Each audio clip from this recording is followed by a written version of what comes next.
Buenos días estudiantes, como ya ustedes me conocen, yo soy la Miss Edwina Herrick y les doy clase de biología, específicamente todos los grados, todas las secciones. Bien chicos, vamos a empezar a hablar acerca de lo que es nuestra primera unidad. Recuerden que, pues, dada la situación, hemos empleado el método de los que son clases virtuales. Lamentablemente no puedo acceder a la plataforma Zoom, les pido disculpas porque poseo un mal internet y pues en su realización habría mucha interferencia y obviamente no se podría realizar las clases. Pero sin embargo yo he postulado en grabarme para que ustedes juntos con las láminas de PowerPoint que están adjuntas puedan obtener y adquirir el conocimiento adecuado para este tipo de unidad. Bien, vamos a empezar con la primera unidad. En este caso hablamos de las biomoléculas. Espero, no tengo problema si me colocan como una ventana secundaria, que vayan visualizando las láminas de PowerPoint conjuntamente con ellos, vayan escuchándome para que puedan tener o correlacionar mejor las ideas. Entonces empezamos. Bien. Generalmente, en este caso, nosotros ya debemos tener por conocimientos previos cuando nos hacen referencia a lo que son moléculas biológicas. Recuérdense que cada área no es apartada. En realidad, todas las áreas son íntegras entre sí, es decir, tienen relaciones junto con otras áreas. En este caso, la química está muy íntimamente ligada con lo que es la biología. Y por ello hay áreas en las cuales se juntan. Esta unidad vendría a ser una de ellas. Por lo menos las moléculas biológicas. Las moléculas ya sabemos que es una formación de dos o más átomos, ¿verdad? Conjuntamente entre sí, pero cuando hay una conglomeración de moléculas que constituyen parte de lo que es la vida, pueden hacer biomoléculas o moléculas biológicas, y estas son propias de los seres vivos, bien sea por productos de las funciones biológicas o como constituyentes de sus cuerpos. Hay un enorme y variado tamaño, rango, formas y funciones. Bien, vamos a empezar diciendo que de los 109 elementos, ¿verdad?, que componen la tabla periódica, 25 componen la materia viva. Entre ellos le coloqué como ejemplo en su lámina el carbono, el hidrógeno, el oxígeno y el nitrógeno. Son los principales entre sí que en su composición van a generar obviamente materia viva. Bien, en este caso se le denominan bioelementos, chicos. Y bueno, estos bioelementos es la formación conjuntamente de lo que ya acabo de decir de esos elementos principales. ¿Qué sucede ahora? Esas moléculas biológicas tienden a tener una subdivisión, es decir, ellas se clasifican bien sean biomoléculas inorgánicas o biomoléculas orgánicas. En las biomoléculas inorgánicas vamos a encontrar, ¿verdad?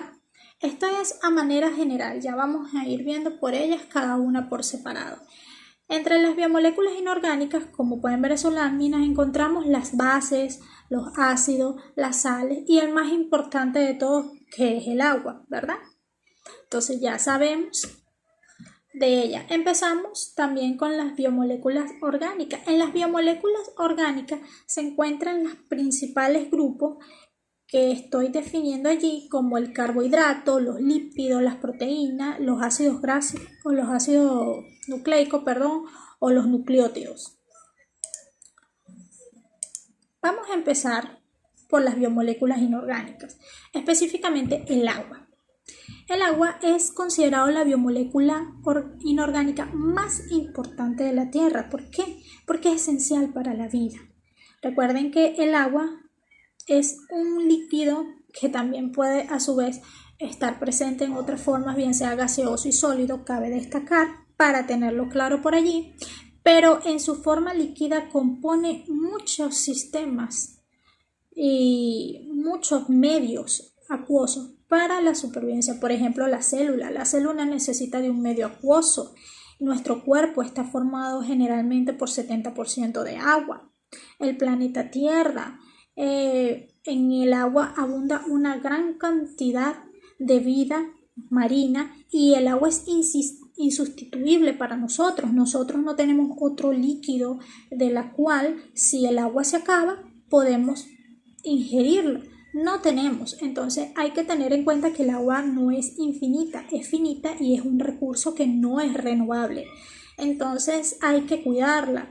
Bien, el agua se provee de unas ciertas características que las provee exactamente para hacer lo que hace ser el agua.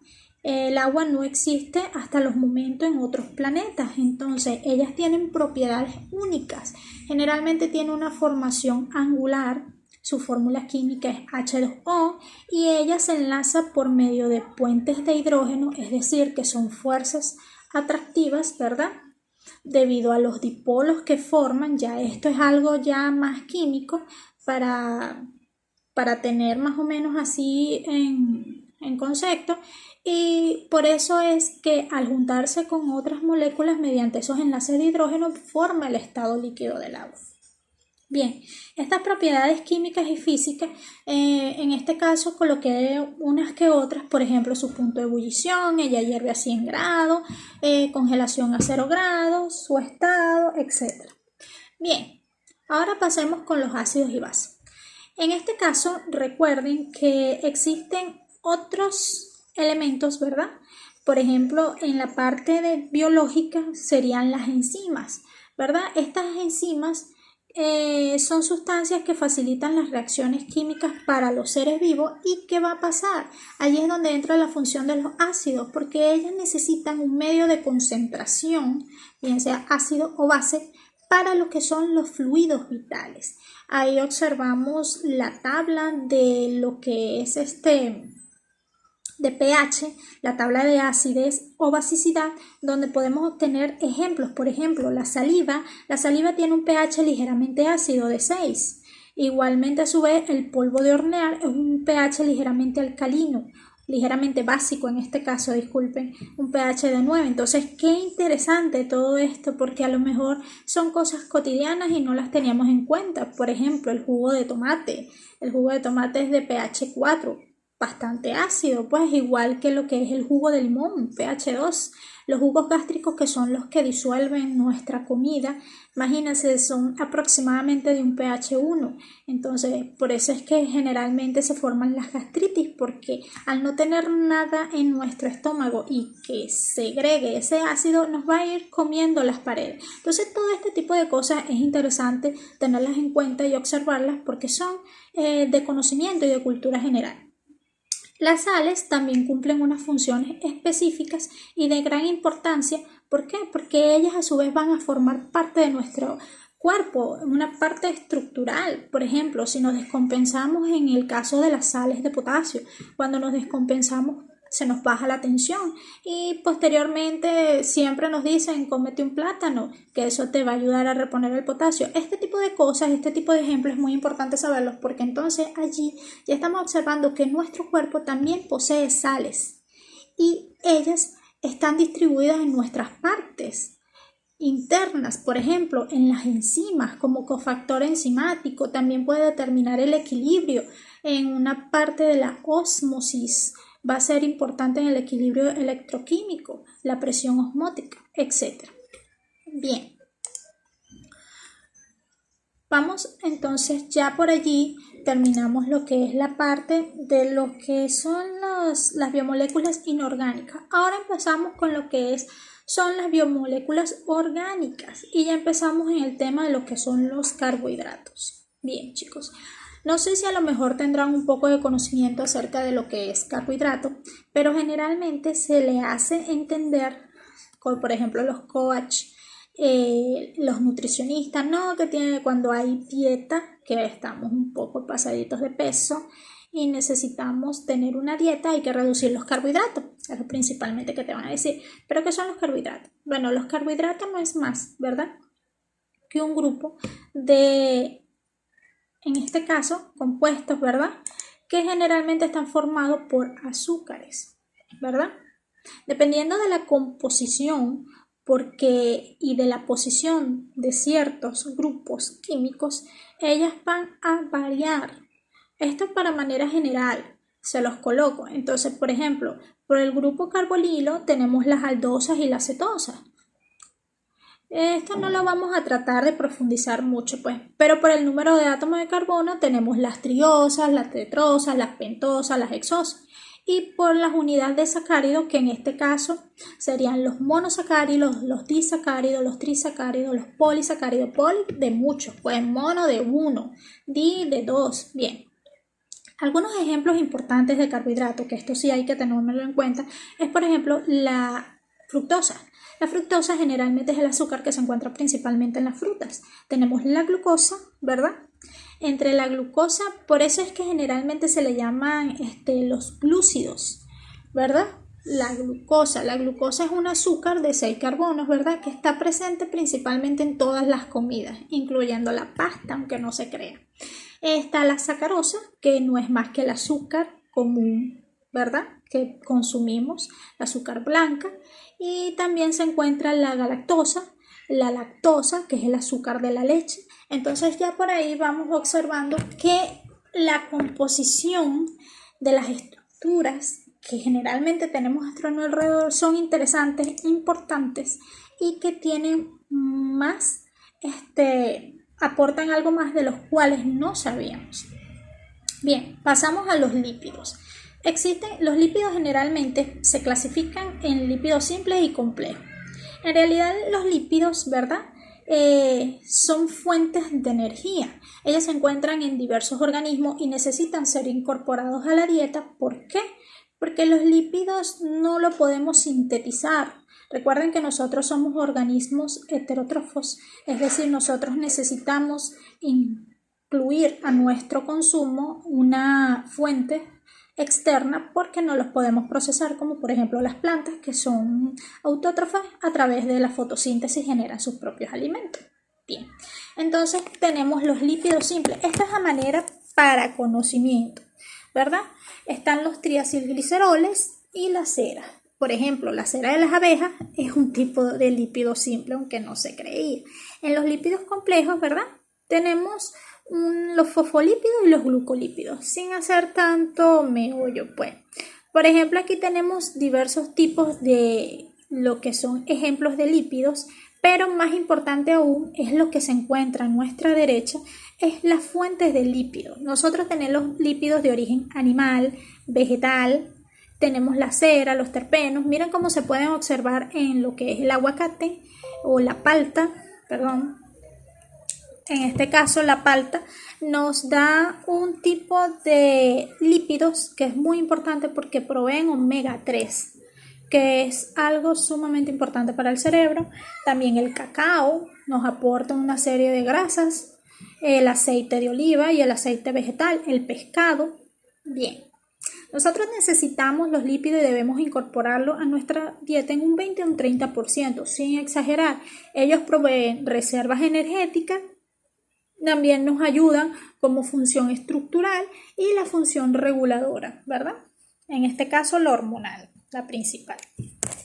Bien, continuando por acá, nosotros ahora vamos a hablar acerca de las proteínas. Recuerden que cuando una serie de células se conjuntan forman una proteína. Y las proteínas son muy importantes. Ellas están compuestas principalmente de aminoácidos, que son esenciales. Hay 20 aminoácidos que son esenciales para la vida y también se necesitan su consumo porque no se encuentran en nuestro organismo propio. Bien, las proteínas se clasifican debido a ciertos criterios y tienen generalmente las propiedades de ser selectiva, amortiguadora y osmótica. ¿Qué quiere decir eso? Que ella va solamente, como pueden observar, en la membrana de la proteína que tiene allí, ella va a permitir que ciertas cantidades entren.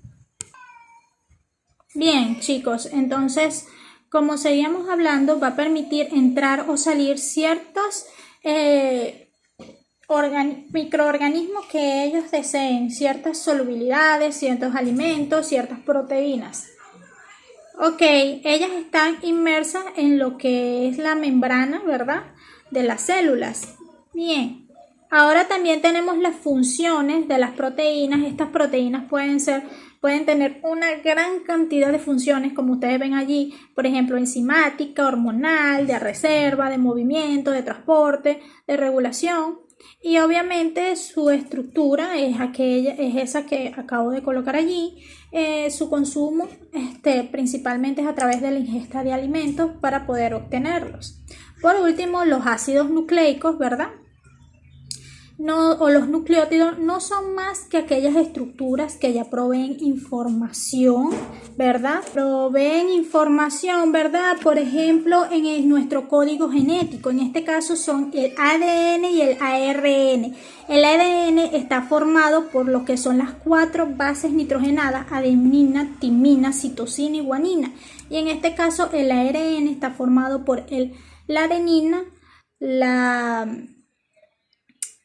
lo que es la timina, el uracilo y la guanina. Son esos 4. Tienen diferencia en una sola base, en una sola estructura química. Y ellas están unidas entre sí por bases nitrogenadas. Bien, que son estos puentes de anclaje donde se van a unir. Bien, chicos. En este caso, cada una de ellas tiene una forma estructural y esto nos va a permitir que almacenar información genética, lo que nos va a determinar ya lo que es nuestro ADN interno, pues. Bien, ahora para finalizar, ¿qué quiere decir lo que es la importancia de la biomolécula? Recuérdense que a veces cada unidad no comprendemos o no entendemos por qué su estudio. Es importante destacar este tipo de unidad porque cumplen funciones vitales de sostén, de regulación y de transporte del cuerpo de los seres vivos, porque obviamente integran y cumplen diversas funciones, bien sean de catálisis, de transporte, energéticas. Entonces, ya podemos saber por qué es importante su estudio, chicos. Espero que puedan haber entendido. Cualquier duda o dificultad, yo estoy online en cada uno de nuestros horarios respectivos. Pueden hacer las preguntas o los inconvenientes que tengan. Encima de la pestaña van a tener su ficha evaluativa. Pueden revisarla y pueden de una vez tratar de escribirme por si acaso tienen alguna consulta, alguna duda con respecto a la redacción. Y esta ficha tiene que ser entregada la próxima semana, ¿verdad? Que seamos puntuales, chicos, cuídense mucho y estamos hablando hasta la próxima clase.